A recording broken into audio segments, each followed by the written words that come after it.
노인에게 구명조끼를 건네고 자신은 맨몸으로 헤엄쳐 나오다 실종된 고 이재석 경사. 위치가 마지막으로 확인된 시각은 지난 11일 새벽 3시 27분이었습니다. 그때까지 신속히 대응하지 않아 화를 불렀던 현장 파출소의 조치는 이 시각 이후로도 다를 바 없었습니다. 당시 파출소엔 수심이 얕고 유속이 빠른 물 위에서 빠르게 달릴 수 있는 일명 동력 서프보드가 있었지만 바로 출동하지 못했습니다. 국민의힘 정의용 의원실이 확보한 해경 무전 녹취록에는 새벽 3시 32분 이제 이동할 건데 예비키를 못 찾겠다는 한 직원의 말이 나옵니다. 뒤이어 서프보드에 바람을 빼서 차에 실어 가겠다는 무전이 이어집니다. 물 위를 달리는 구조 장비에 바람을 넣고 빼고 차에 싣고 내리는 과정을 거쳤어야 하는지 이해하기 어려운 대목입니다. 결국 서프보드는 새벽 4시 5분이 돼서야 출동이 이루어졌습니다. 구조 장비가 투입되기까지 38분이 허비된 건데 이후로도 이경사를 찾지 못했고 이경사는 결국 오전 9시 41분에 숨진 채 발견됐습니다. 자, 기자, 파출소 팀장의 지시만 있었어도 바로 출동을 했을 거다. 이런 이 직원들의 일종의 폭로가 있었습니다. 그런데 녹취록이 나왔잖아요. 그러면 이 당시 팀장의 지시가 뭐가 잘못됐던 건지 확인할 수 있는 거죠? 네, 그렇습니다. 이 문건이 당시 이제 사고 당시 2시 16분부터 이재석 경사와 당직 근무를 섰던 팀장과의 교신 녹취록입니다. 예. 구조를 하러 이 경사가 혼자 출동했고 보시는 2시 56분부터가 가장 문제가 되는 지점입니다.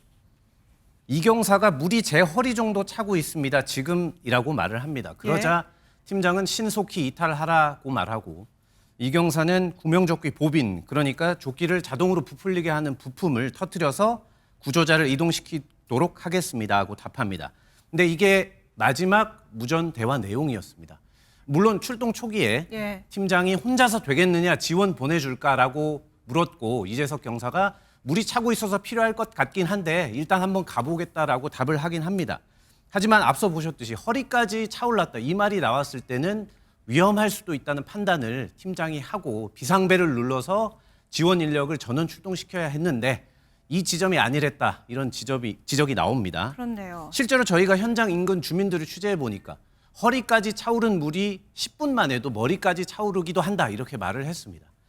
팀장은 아무 조치하지 않고 있다가 3시 9분에 이 드론을 운영하는 업체가 물이 많이 차 있다라고 하자 휴게 시간을 마치고 정상 복귀한 인력들을 이동시켰습니다. 굳이 와서 깨우지 않아도 벨 버튼 하나만 누르면 모두 일어나서 컨테이너로 와서 상황 대응을 했을 겁니다.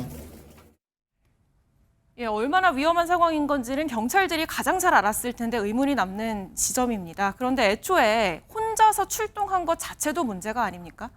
네, 이것과 관련해서는 규정이 있습니다. 이 파출소 및 출장소 운영 규칙에는 순찰자는 불가피한 경우를 제외하고 2명 이상 탑승을 원칙으로 한다 이렇게 명시가 되어 있습니다.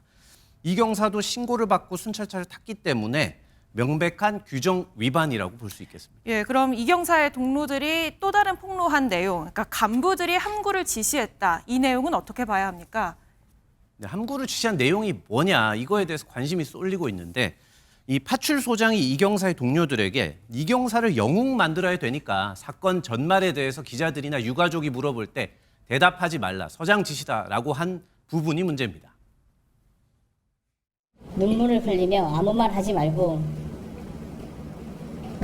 조용히 있어라. 그래야 우리가 살고 다 같이 잘 되는 길이다. 일단 재석이 영웅 만들어주고. 누구를 영웅을 만들자는 건 그 자체로 잘못된 건 당연히 아닙니다.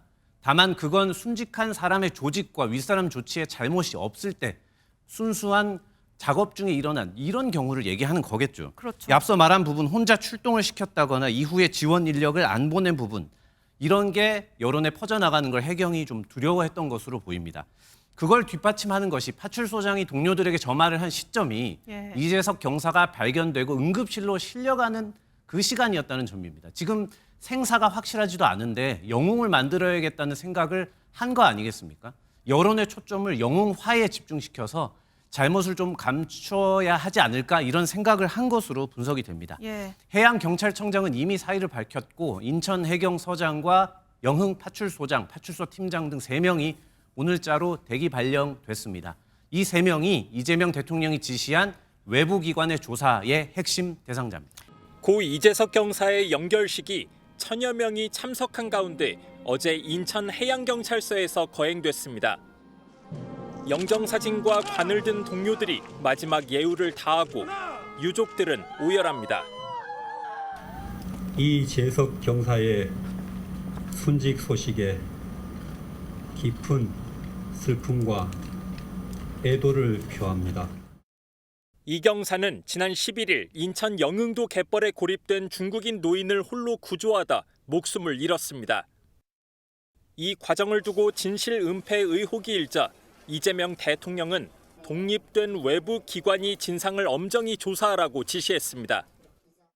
유가족과 동료들의 억울함이 없도록 이 사건의 진상을 해경이 아닌 외부에 독립적으로 맡겨 엄정히 조사할 것을 지시했습니다. 김용진 해양경찰청장은 사의를 표명했습니다. 김 청장은 입장문에서 순직 해경 사건 관련 대통령님의 말씀에 무거운 책임감을 느낀다며 진실 규명과 새로운 해양경찰에 도움이 되고자 한다고 밝혔습니다. 지난 2월 취임한 지 7개월 만입니다.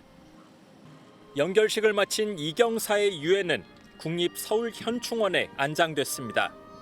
지난주 금요일 새벽에 인천 옹진군의 한 갯벌에서 있었던 일입니다. 예. 새벽 2시쯤에 드론 순찰 업체가 갯벌에 한 남성이 고립돼 있다는 걸 발견을 하고 이제 파출소에 신고를 하게 되는데요. 이때 당시에 당직 근무를 하고 있던 이재석 경사가 이 남성을 구조하기 위해서 현장에 출동을 했고 물에 뛰어들었습니다. 예. 이제 갯벌에 있던 이 70대 남성은 당시 발을 다쳐서 움직임이 어려운 상태였는데요. 예. 이 경사는 자신이 입고 있던 구명조끼를 이 남성에게 벗어주고 남성을 부축해서 빠져나오는 상황이었습니다. 근데 이때 밀물 때문에 갑자기 물이 불어나기 시작한 거예요. 순식간에 허리까지 오던 물이 턱 밑까지 차올랐고 이 경사는 바닷물에 휩쓸려서 실종이 됩니다. 이후 70대 남성은 갯벌에서 자력으로 빠져나와서 구조가 됐지만 실종됐던 이 경사는 6시간 뒤에 인근 해상에서 심정지 상태로 발견이 됐고요. 결국 깨어나지 못했습니다. 그렇죠. 이 과정에서 유족이 너무 억울하다고 얘기를 하고 있는 거예요.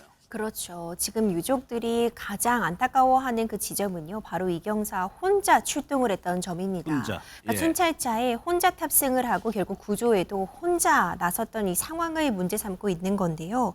해양경찰청 훈련 규칙에 따르면 일단 순찰차를 타고 탑승할 때 2인 1조를 원칙으로 한다고 되어 있습니다. 예. 하지만 당일 이 원칙이 지켜지지 못했고 혼자 출동을 했던 상황이었고요. 그리고 파출소가 인천 해경서 상황실에 이러한 상황을 1시간이나 지나서야 보고한 점도 늑장 대응이었다라는 점을 지적하고 있습니다. 또한 뒤에서 좀 더 자세하게 다루겠지만 해경 동료들에게 사건의 진실을 말하지 말라고 말하는 등 진실을 은폐하려고 한 시도가 있는 것 아니냐는 부분을 문제 삼고 그렇죠. 있습니다. 그럼 먼저 경찰은 2인 1조로 움직여야 된다는 거는 거의 상식과 같은 얘기잖아요. 그렇죠. 그런데 당시가 굉장히 늦은 새벽 시간이었습니다. 당직을 서고 있던 인원들까지 포함하면 6명이 있었지만 혼자 출동한 상황 자체가 좀 의아하다라는 평가를 받을 수밖에 없는데요. 다만 지금 안타깝게 숨진 이 경사가 자의로 혼자 출동을 한 것인지 아니면 팀장의 명령에 의해서 내지는 팀장의 제안에 의해서 혼자 출동한 것인지는 아직 명확히 밝혀지지는 않았습니다. 예. 당시 당직을 서고 있던 근무자가 이 경사를 포함해서 6명이 있었다고 하는데 팀장은 깨어 있었고 나머지 4명은 휴식을 취하고 있었다고 합니다. 하지만 이 자고 있었던 사람 중에 한 명이 바로 이 구조 전문 인력이었기 때문에 함께 출동했더라면 이런 피해를 예방할 수 있었던 것 아니냐라는 주장도 그렇죠. 나오고 있는 것이고요. 홀로 출동을 했다고 해도 충분히 시간이 있었기 때문에 실종되기 전까지 빨리 추가 인력을 파견했어야 되는 거 아니냐는 이야기도 나오고 있습니다. 예. 또 하나요. 진실을 은폐하려는 시도가 있었다. 이 부분에 대해서는 동료들이 기자회견을 열었습니다. 보겠습니다.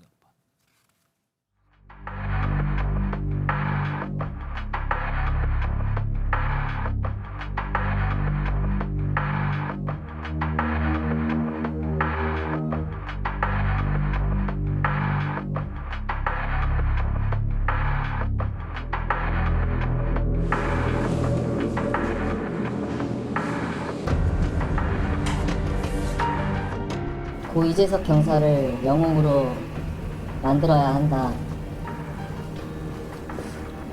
그렇기 때문에 너희들이 끔집을 내서는 안 된다. 선 변호사님, 저 얘기가 핵심입니다. 영웅을 만들어야 된다. 이게 무슨 얘기일까요?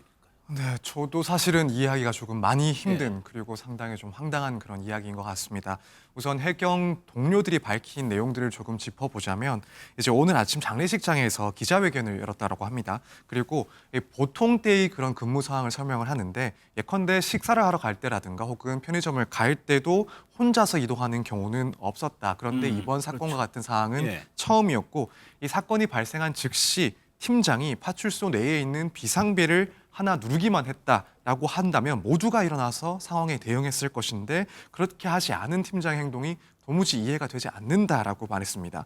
그리고 사건이 발생하고 나서 왜 이 경사를 혼자 보냈는지를 물었을 때 위험한 상황이 아니다라는 그런 답변만 들었다라고 증언을 하게 됐습니다. 결국에는 은폐 시도가 있었다라는 이야기까지 나오고 있는 상황인데 이 사건이 발생하고 나서 인천 해경서장 그리고 영흥 파출소장이 따로 불러서 이 진실을 말하지 말아라. 이 경사를 영웅으로 만들어야 하니까 가만히 있으라. 이런 이야기를 했다라고 합니다. 결국에는 당시에 미흡했던 그런 상황 대처를 이 경사의 영웅담으로 덮으려는 그런 태도가 있었다라고 강하게 의심이 되는 상황이고 이에 대해서 동료들 그리고 유가족들이 비판의 목소리를 내고 있는 상황입니다. 임 변호사님, 그러면 만약에 이렇게 가만히 있으라는 거 실제로 사실로 밝혀진다면 처벌도 가능합니까? 그렇죠. 이 부분은 사실상 대처에 있어서 큰 논란이 될 수 있는 부분입니다. 그러니까 진실을 은폐하려고 했다는 시도, 증거를 무언가 인멸하려고 했다는 부분이 입증이 된다면 그건 처벌 대상이 됨이 분명하고요. 다만 지금 나온 그 발언 수준만으로 진실을 은폐하려고 했다고 단정짓기는 어렵겠지만 지금 진상조사단이 조사를 시작한다면은 그 날의 상황 그리고 그 전후의 상황을 좀 더 정확하게 알 수 있지 않을까 생각이 됩니다. 이제 의혹이 제기됐으니까 인천 해경서장의 입장도 나왔겠죠? 그렇습니다. 전혀 사실 무근이라는 입장을 냈는데요. 숨진 이경사의 동료들에게 입막음을 시도한 것 아니냐는 의혹에 지목이 된 인천 해양경찰서장은 입장문을 내고 진실 은폐는 전혀 없었으며 진실 규명에 최대한 노력하겠다라는 입장을 냈습니다. 또 조만간 이번 사건을 조사할 진상조사단이 꾸려질 것으로 보이는데 여기에도 최대한 협력하겠다는 입장을 낸 것으로 보입니다. 부디 사건의 진실이 하루빨리 밝혀졌으면 좋겠습니다. 고 이재석 경사가 갯벌에 고립된 70대 중국인 남성을 만났다고 보고한 건 새벽 2시 54분입니다. 2분 뒤 남성의 발이 베어서 거동이 안 된다며 구명조끼를 벗어주겠다고 알립니다. 당시 바닷물은 허리까지 차올랐지만 현장엔 이 경사 혼자뿐입니다. 이 경사는 갯벌에 들어가기 전부터 파출소에 있던 A팀장과 무전을 주고받았습니다. 당시 무전 기록을 보면 이 경사가 수심이 좀 있어 보인다고 말하자 팀장은 혼자 가능하겠냐고 묻고 이 경사는 일단 들어가 보겠다고 답합니다. 이후 팀장이 다른 직원을 보내줘야 하느냐고 묻자 이 경사는 물이 차올라서 조금 필요할 것 같다고 말합니다. 하지만 그 뒤로도 추가 인력 지원은 없었고 새벽 3시 6분 무전은 끊겼습니다. 거기서 끊기고 왜 신속하게 왜 구조를 안 했는지 그게 저희는 제일 답답합니다. 파출소는 새벽 3시 반쯤 이 경사와 연락이 끊겼다고 상황실에 처음 보고했습니다. 무전이 끊기고 24분이나 지난 시점이라 늑장보고 의혹까지 일고 있습니다. 해경은 내일 고 이재석 경사의 연결식이 끝나면 구체적인 진상조사 계획을 발표할 예정입니다. 헬기에 탄 해경대원이 줄을 타고 아래로 내려갑니다. 잠시 뒤 바다에 고립된 70대 남성이 무사히 구조됩니다. 그런데 남성이 착용한 구명조끼는 구조작업에 나섰던 30대 해양경찰관이 벗어준 거였습니다. 해양경찰관은 구명조끼 없이 헤엄쳐 나오다 실종됐습니다. 물이 빠른 속도로 차올라 속수무책이었던 것으로 추정됩니다. 이 사고가 난 이곳은 수심이 워낙 얕아 바닷물이 순식간에 들어왔다 빠지는 곳으로 이전에도 해로질에 나섰던 사람이 빠지는 사고가 빈번했던 곳입니다. 실종 소식에 이재명 대통령은 모든 인력과 장비를 총동원하라고 지시했고 해경은 함정 21대와 헬기 2대를 투입해 수색했습니다. 하지만 실종 6시간 만에 심정지 상태로 발견됐고 병원으로 옮겨졌지만 결국 숨졌습니다. 숨진 해양경찰관은 4년차 이재석 경장입니다. 지난 4일이 생일이었지만 안전관리 수요가 급증하는 쭈꾸미 철을 맞아 연가도 쓰지 않은 채 계속 근무한 것으로 파악됐습니다.